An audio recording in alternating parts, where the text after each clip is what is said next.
And welcome back to The Drive with Jackson and McCoy. And we have a very special guest in town who was in town for a charity golf outing and is hanging around, joining us in studio right now. Ryan Leaf, former quarterback of the San Diego Chargers in the NFL. Also, of course, Washington State, played Michigan the year Michigan won the national championship in the Rose Bowl. And Ryan, thanks for swinging by. Appreciate it. My pleasure. Thanks for having me. Tell us a little bit about what brought you to Columbus. Jason Day, correct? Yeah. So Jason and I have gotten to know each other over the last few years. He's helped me with my foundation. We've kind of got some similar backgrounds, and just when it came to our families and things like that, and in particular my story. And he asked if I could help be a part of his tournament. This is the fourth year they've done it.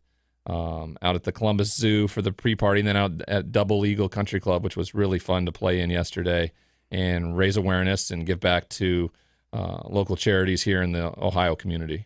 Your story is well chronicled, but take us through what you're doing now, because it really is fascinating how you have turned what was a difficult part in your life into something very, very positive. Well, right? I think like everybody can probably relate to that, dealing with adversity in their lives. Life isn't fair, it's how you deal with it that matters. And I didn't deal with it very well for a long period of time. Mine just happened to be very public. Everybody got to see it transpire in a public way, where a lot of people deal with the same adversity in their life and no one's really watching.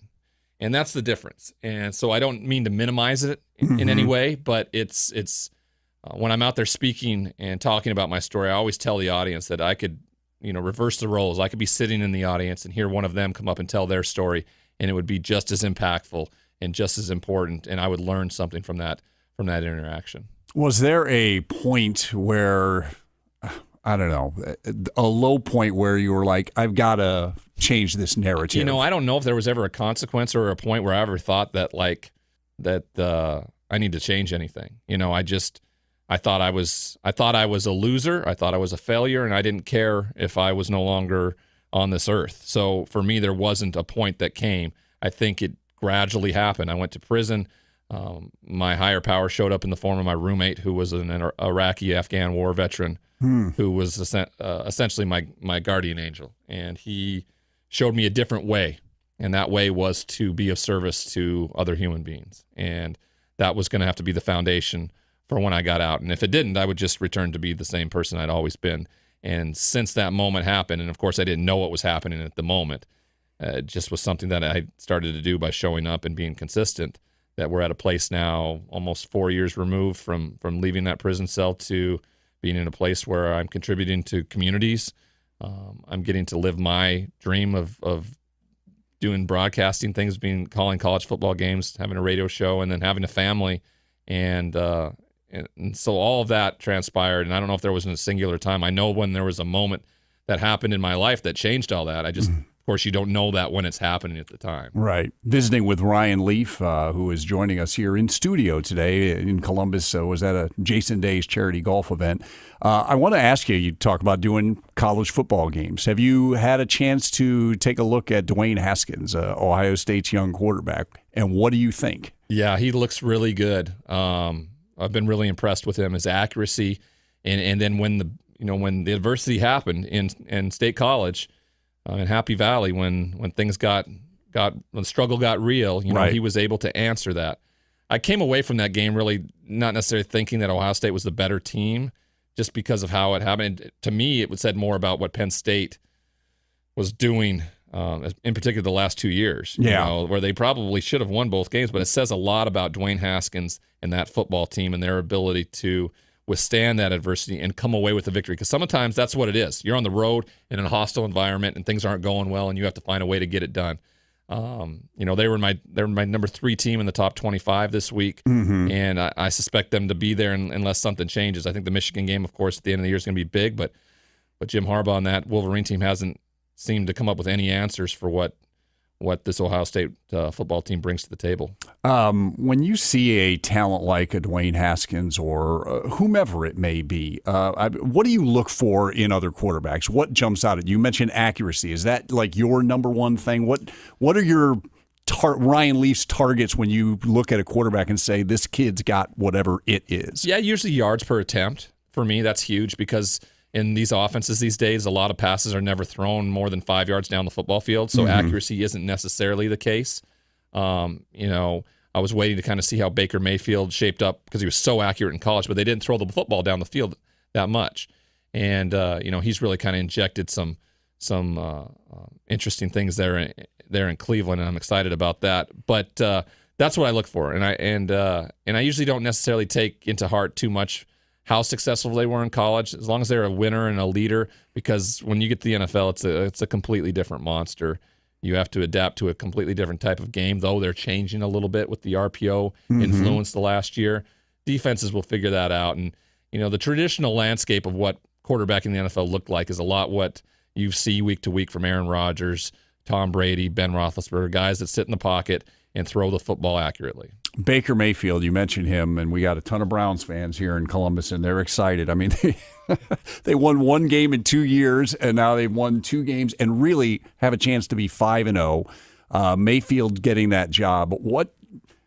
I've been impressed. I have to say, I was not, when he got taken number 1, we were like, I hope John Dorsey knows what he's doing. It looks like they finally got the guy. What are you seeing from Baker? You buy into somebody, right? You buy into a guy, you like him, you move forward with that, and then you build on that, and you build with confidence.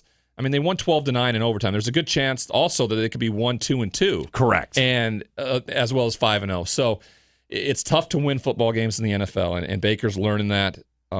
What he's been able to do, though, I think has surprised a lot of people. He surprised me. I wasn't necessarily thinking he was the first pick in the NFL draft, and I don't think a lot of people gave them first-round grades. But, you pick a guy that's been very successful, been a bit of an underdog throughout his career, and you allow him to flourish in that confidence. I think you're gonna get a good quarterback, and I think Cleveland found a guy. Now it's just a matter of whether systematically, organizationally, they continue to move forward. I don't know how many games Hugh Jackson has to win this year to keep his job. That's the biggest thing for me, right?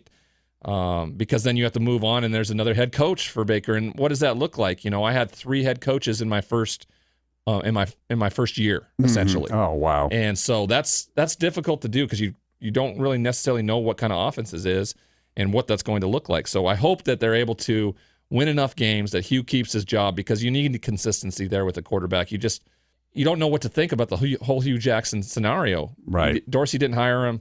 When does that relationship run its course? And how many wins do you have to win to keep that job? Yeah, it's funny. I mean, he could win like 5 games and go, what a great improvement. But at the same time, if you take his record for 3 years, he'll be, 6 in a million? Yeah. I mean, what is good enough? And right now it's clear that they have a team, Ryan, that is good enough to compete in every game. I mean, they're ready, surprisingly, to win right now. Defensively has been, for me, the biggest improvement, to see what they've been able to do on the defensive front all the way to the back end. Their draft this year, similar to what they did 3 years ago with Johnny Manziel and Gilbert. Yeah.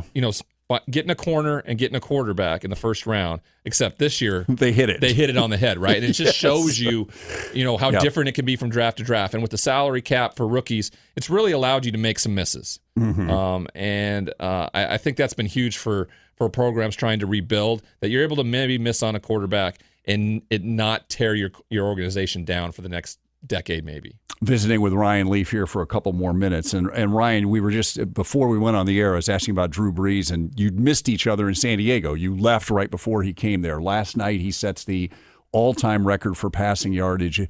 What impresses you? I mean, you talk about Baker Mayfield being a shortish type of quarterback. Drew Brees may be the blueprint of the shortish type of quarterback. What impresses you most about Drew Brees and his career? I think his work ethic, and I think that when a team decides to draft another quarterback and makes you essentially obsolete, and you choose to leave as a free agent and take a leap of faith and jump into a place like New Orleans and to make it his own.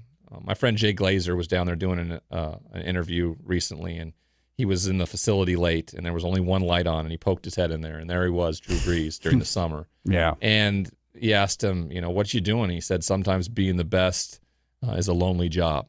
I think he understands that there's a finite amount of time where you get to do this unbelievable thing. The average length of an NFL career is 2.8 years.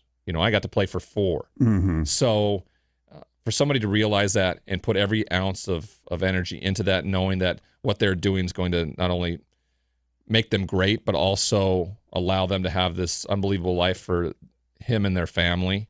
And he'll be there for everything he needs to be there for, because careers, he doesn't have to play until he's 60 years old. He can be done at 35 or 40 years old and have a great life with your family because of it. He understands that. He works really hard, and to see it kind of come to fruition last night in such a magnificent way where he throws a touchdown pass. Yeah. I think it's funny, though.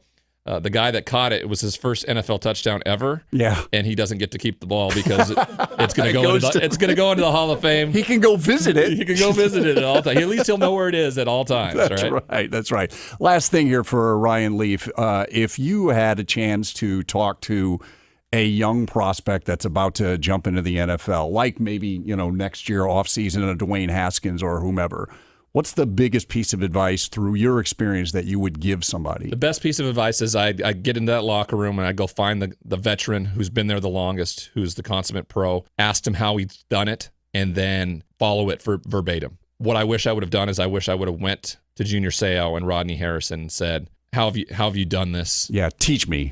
I'm going to follow.